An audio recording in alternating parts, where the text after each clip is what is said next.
2023-এর গঙ্গাসাগর মেলা হচ্ছে প্লাস্টিক মুক্ত মেলা। ব্যবহার করা যাবে না সিঙ্গেল ইউজ প্লাস্টিক, বদলে ব্যবহার করতে হবে কাপড়ের ব্যাগ। পুণ্যার্থীদের ফেলা নোংরা আবর্জনা সহ প্লাস্টিক মুক্ত করতে সাগর মেলায় শুরু হয়েছে সাফাই অভিযান। পাশাপাশি পুণ্যার্থীদের যাতে কোনো রকম দুর্ঘটনার মুখে পড়তে না হয় তার জন্য রয়েছে পুলিশি নিরাপত্তা থেকে শুরু করে স্পিড বোটের ব্যবস্থা।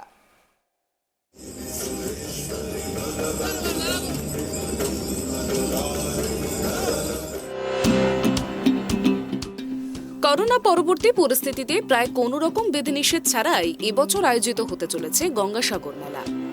এবছর রেকর্ড সংখ্যক মানুষ এসেছে এই মেলায়। গঙ্গাসাগরে আগত পুণ্যার্থীরা প্লাস্টিকের ব্যাগ ব্যবহার করলে তা পরিবেশের জন্য ক্ষতিকর হয়ে উঠতে পারে। আর এই জন্যই এবছরের গঙ্গাসাগর মেলাকে প্লাস্টিক মুক্ত মেলা হিসেবে গড়ে তোলার পরিকল্পনা নিয়েছে রাজ্য সরকার।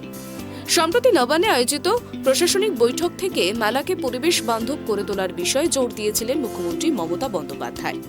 মেলা শুরুর আগে থেকেই মেলাকে পরিবেশ বান্ধব হিসেবে গড়ে তুলতে প্লাস্টিক বর্জনের উপর জোর দিয়েছে গঙ্গাসাগর বকখালি ডেভেলপমেন্ট অথরিটি। ইতিমধ্যে মেলা প্রাঙ্গণ থেকে সিঙ্গেল ইউজ প্লাস্টিকগুলিকে সংগ্রহ করা হচ্ছে।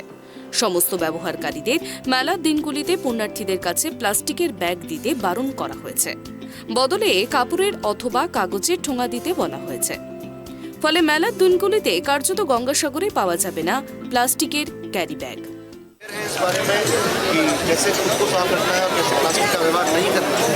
तो ये आज हम लोगों ने क्लोथ का बैग दिया है, exchange of plastic. Please plastic को व्यवहार ना करें। कि আমরা যেভাবে আমরা মাঠটাকে নিয়েছি, মাঠটাকে যেহেতু টেম্পোরারি আমরা স্কুলের মাধ্যমে মেলা করে যেভাবে আমরা সেভাবে আমরা সেইভাবে আমরা और এই ক্যাম্পেইন আমি ধন্যবাদ জানাবো পঞ্চায়েত সমিতিকে এই সুন্দরভাবে গাইড নেওয়ার জন্য। বাস আশা রাখবো আমার সব কমিটিরা এই ড্রাইভে পার্টিসিপেট করুন। We will ensure that 16th একটা বড় ড্রাইভ হবে।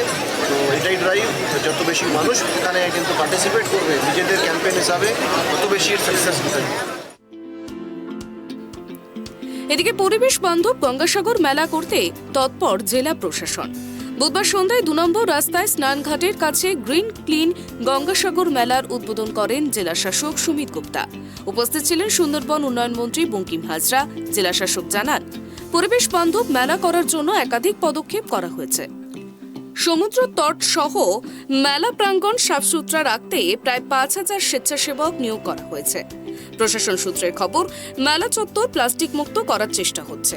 যৌথভাবে এই কাজ করছে জনস্বাস্থ্য কারিগরি দপ্তর, জেলা প্রশাসন ও গঙ্গাসাগর বকখালি উন্নয়ন পর্ষদ। এবছর মেলায় পরিবেশ বান্ধব 16 লক্ষ ব্যাগ বিলি করা হবে। বসানো হয়েছে বজ্র নিষ্কাশনের যন্ত্র। সাগর ব্লক প্রশাসনের তরফে মেলা চত্বর সাফ রাখার জন্য 5000 কর্মী নিয়োগ করা হয়েছে। আবর্জনা নিয়ে যাওয়ারও ব্যবস্থা থাকছে। বসানো হয়েছে 4000 ডাস্টবিন। মেলা চত্বরের দোকানগুলি থেকেও পরিবেশ বান্ধব ব্যাগ বিলির নির্দেশ দেওয়া হয়েছে। পরিবেশ পরিচ্ছন্ন রাখতে ঘোষণা চলছে প্রশাসনের তরফে। মেলা প্রাঙ্গণ ও সমুদ্র তট নোংরা না করার আবেদনও করা হয়েছে। মাননীয় মুখ্যমন্ত্রী একটা আর্থিক হিসাবে বড় করতে আমাদেরকে নির্দেশ দিয়েছেন। সেই একটা লাস্ট ইয়ার আমরা কিন্তু এটা এটা চালু হয়েছে। এবার আমরা এই জিনিসটাকে আরো বড় করে 3 দিন আমরা করব, আজকে, কালকে এবং 12, 13, 14 তারিখে। আশা করি এটা আপনাদের সকলকে ভালো লাগবে, এটাই বলবো। ধন্যবাদ। অন্যদিকে মেলা প্রাঙ্গণে নিরাপত্তার কথা মাথায় রেখে মেলা চত্বরকে মুড়ে ফেলা হয়েছে ওয়াচ টাওয়ারে। বাবুঘাট থেকে সাগরদ্বীপ পর্যন্ত বসানো হয়েছে 1100 সিসি ক্যামেরা।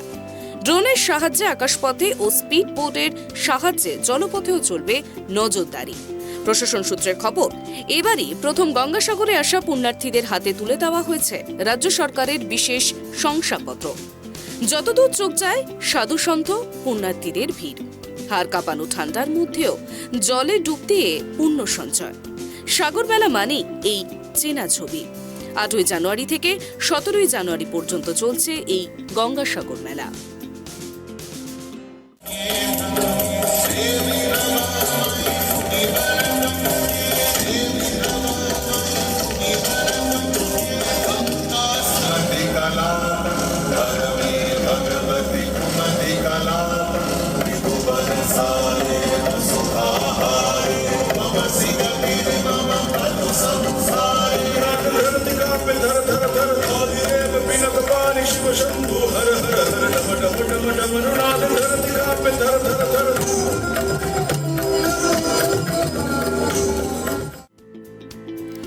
বছরে মেলা চত্বরে স্থায়ী শৌচালয় থাকছে প্রায় 2500, অস্থায়ী শৌচালয় থাকছে 3500টি। যদিও লক্ষ লক্ষ মানুষের জন্য তা পর্যাপ্ত কিনা সে প্রশ্ন থেকেই যাচ্ছে। Bureau report, tribe TV.